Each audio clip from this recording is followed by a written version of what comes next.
Uh-oh, your boy gave out some wrong information on the last video. But I'm one of the few people that are on YouTube that if I'm wrong, I'm wrong. And, I'm here to say I'm sorry.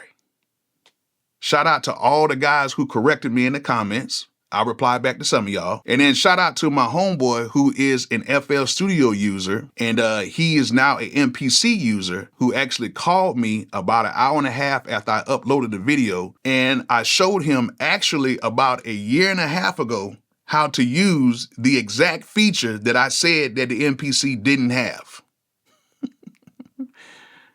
I'm tripping. Sorry about that, y'all.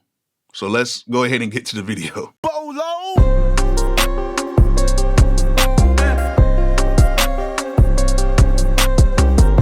Before we get started, if you guys need any equipment for your studio, make sure you guys go ahead and click my link in the description and head over to Zounds.com. Zounds has a whole bunch of stuff on the site, and they have a whole bunch of stuff on the site that requires no credit or background check, meaning all you have to do is order it, they'll ship it to you, and you can make monthly payments. All you have to do is add a credit or debit card up to the account, and you can go ahead and get your stuff just like that. So if you guys need some equipment, make sure you guys go ahead and click my link in the description and head over to Zounds.com and get you some equipment today.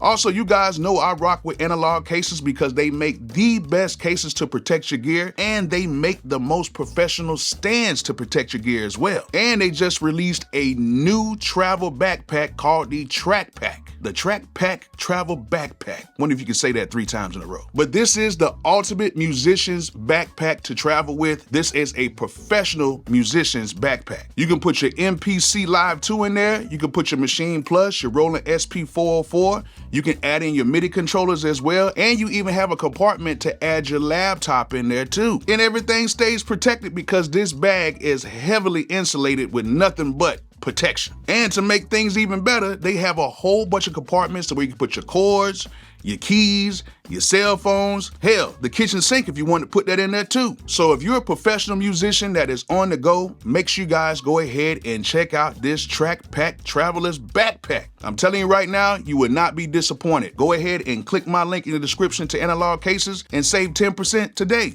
Now, before we go any further, I am still standing by that we still need to have the original track mutes in individual sequences so that we can go ahead and build our songs in the OG song mode. I'm still standing by that because I still think it's much faster. And I'm still standing by possibly having a global mute group or a global choke group, as some programs call it. That way, we won't have to go through none of this. But either way, I did make a boo-boo on the whole Force Legato situation, and I'm gonna go ahead and show you guys how to do it right now.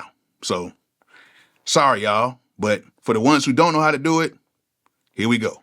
All right, so I'm in my MPC Live 2 in the new 3.0 update, and I'm gonna show you guys how to use the legato feature in here.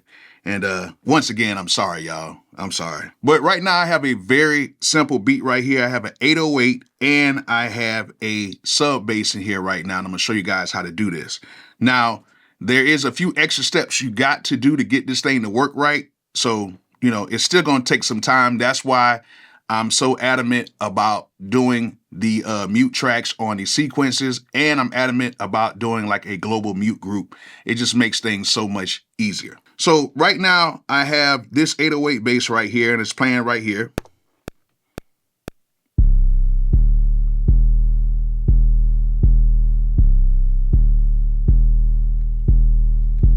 So that's how the 808 bass sounds, and this is how the sub bass sounds.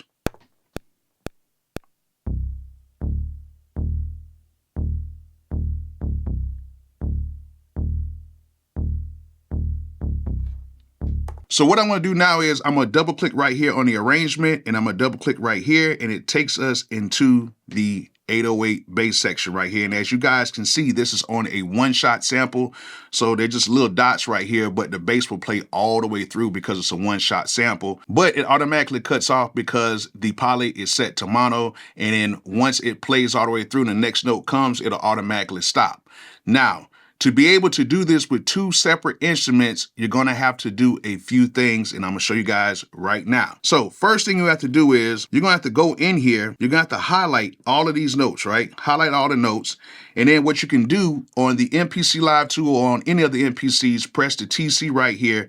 And then where it says start, you just go right here to where it says legato. And then what you do is just press do it. And what it does is it automatically drags the endings of every note to where they tie in to each note right here. Now, the only thing about this is the last note does not go all the way to the end. So what we still gonna have to do is select that last note, do edit in right here, and then slide this thing over like that, and then you're pretty much done. All right, so now that we have that done, let's go over and head over to track edit and make a few changes in that real quick. So now we're in the global section of the track edit, and what we're gonna have to do now is take it off a one-shot sample and put it on note on.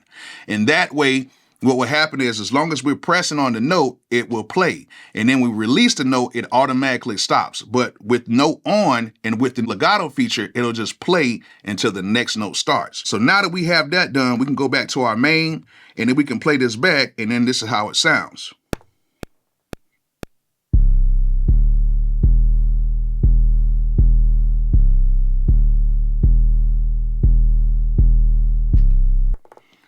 So that's cool. So now we have that done. Now let's go ahead and do the same thing for the sub bass. And of course, we have to make a few changes with that as well. So now we're in our sub bass. If we play it back, it has a very short release.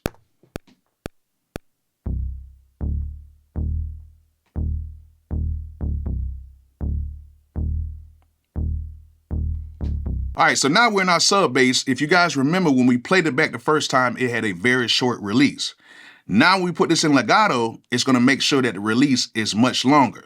So let's go ahead and do that real quick. Let's go ahead and press TC again. We already have it set to legato. Let's go ahead and do it.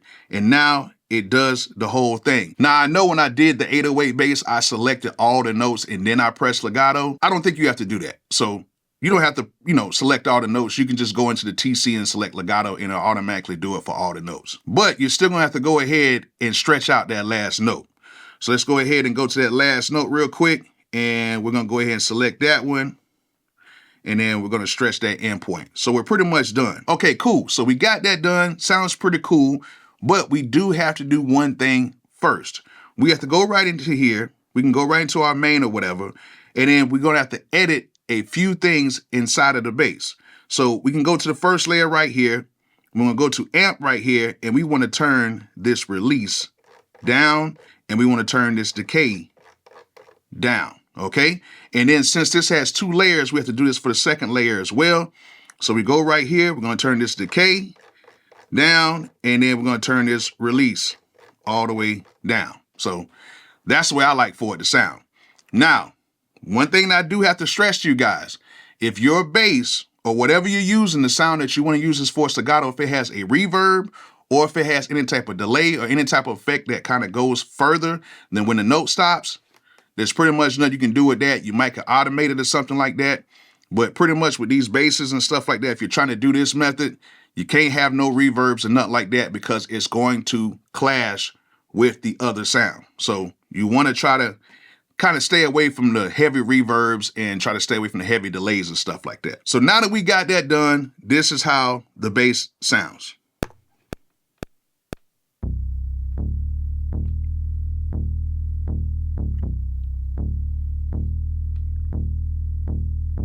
All right, cool. So now that we got both of those done, what I'm gonna do is I'm gonna go into the arranger, and then now I have both of these in here. And then what I'm gonna do is I'm going to double this real quick so we can double the length, and then we can double that. And then what I'm gonna do is I'm gonna go with this bass right here. I'm gonna take this and take this part right here, and I'm going to erase that, okay? And then what I'm gonna do from that point is I'm going to go right here and go to this bass right here, and I'm going to erase that. All right, so we got that done. Let's go and slide this over. And so now we have the two basses in here, and we can do the force legato like the fruit people do. So now let's go ahead and play it.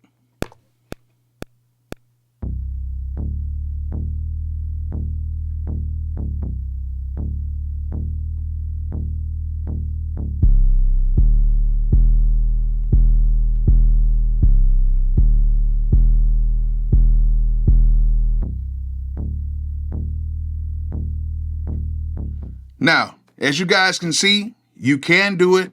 The forced legato is in here, but I still think it's actually easier to do it by doing the track mutes in the individual sequences.